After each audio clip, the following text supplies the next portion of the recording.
News కి స్వాగతం. నేను పావని. నావీ ముంబైలో దేశంలోని తొలి ఫుల్లీ డిజిటల్ ఎయిర్పోర్ట్ ను పీఎం ప్రారంభించిన విషయం తెలిసిందే. ఎయిర్పోర్ట్ లో parking slots, free booking, online baggage drop, immigration సేవలు వంటి సౌకర్యాలు కల్పించారు. ఫుల్లీ ఆటోమేటెడ్ ఏఐ ఆధారిత టెర్మినల్స్ ఏర్పాటు చేశారు. భారత ఏవియేషన్ సెక్టార్ లో ఇది ల్యాండ్ మార్క్ అచీవ్మెంట్ అని ఇంటర్నేషనల్ ఎయిర్ ట్రాన్స్పోర్ట్ అసోసియేషన్ అభివర్ణించడం విశేషం.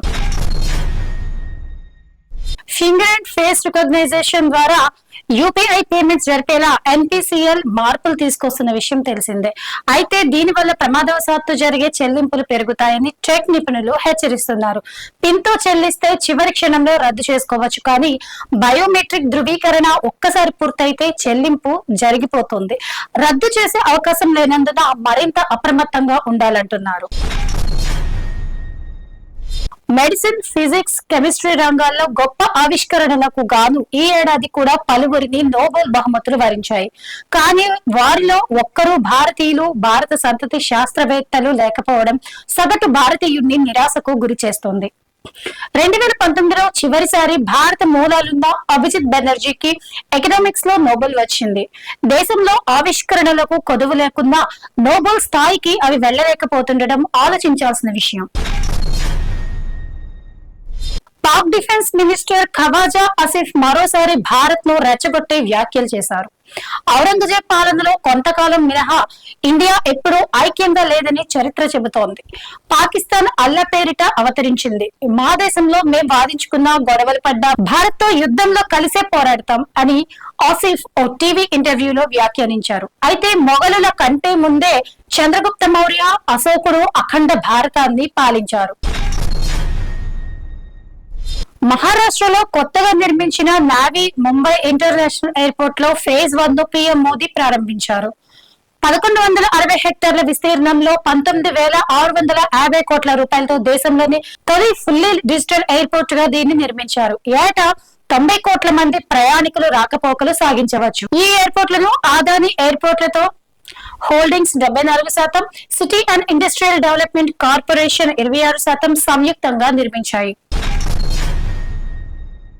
హృతిక్ రోషన్, జూనియర్ ఎన్టీఆర్ నటించిన వార్ 2 సినిమా నేటి అర్ధరాత్రి నుంచి ఓటీటీలో స్ట్రీమింగ్ కానుంది. ఈ విషయాన్ని నెట్ఫ్లిక్స్ లో ఇండియా ట్వీట్ చేసింది. అయాన్ ముఖర్జీ దర్శకత్వం వహించిన ఈ మూవీ ఆగస్టు 14న థియేటర్లలో విడుదలైంది. ఇందులో హీరోయిన్ గా కియారా అద్వానీ నటించిన సంగతి తెలిసిందే. మోహన్ బాబు విశ్వవిద్యాలయానికి వ్యతిరేకంగా ఏపీహెచ్ఏఆర్ఎన్సీ చేసిన సిఫార్సులను మంచు విష్ణు ఖండించారు.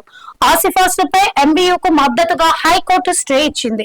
వర్సిటీ ప్రతిష్టను దిగజార్చాలనే కొంత సమాచారాన్ని ప్రచారం చేస్తున్నారు.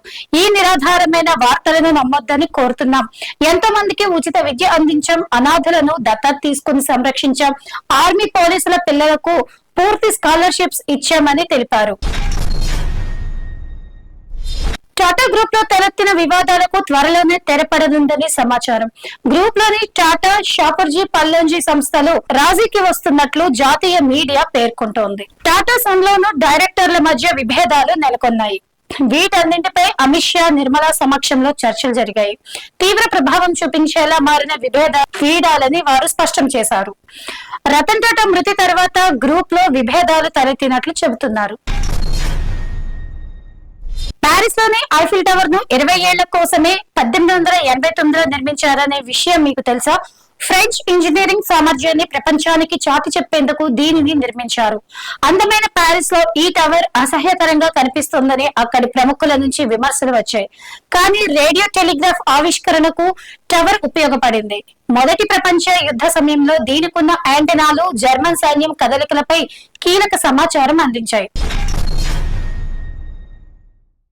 ఆసీస్ క్రికెటర్లు కమిన్స్ హెడ్ కు ఐపీఎల్ ఫ్రాంచైజీ భారీ మొత్తం ఆఫర్ చేసినట్లు క్రీడా వర్గాలు పేర్కొన్నాయి.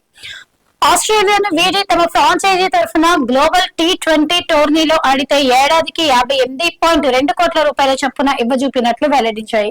దీనికి ప్లేయర్లు అంగీకరించలేదని తెలిపాయి. కాగా ఆస్ట్రేలియా జట్టు ఏడాదికి ఈ ప్లేయర్లకు చెరో 8.74 కోట్ల రూపాయలు చెల్లిస్తోంది. దీనికి దాదాపు 7 రెట్లు ఐపీఎల్ ఫ్రాంచైజీకి ఆఫర్ చేయడం గమనార్హం. ఇది వాటి టాప్ 10 న్యూస్. రేపటి టాప్ 10 న్యూస్ లో మళ్ళీ కలుద్దాం.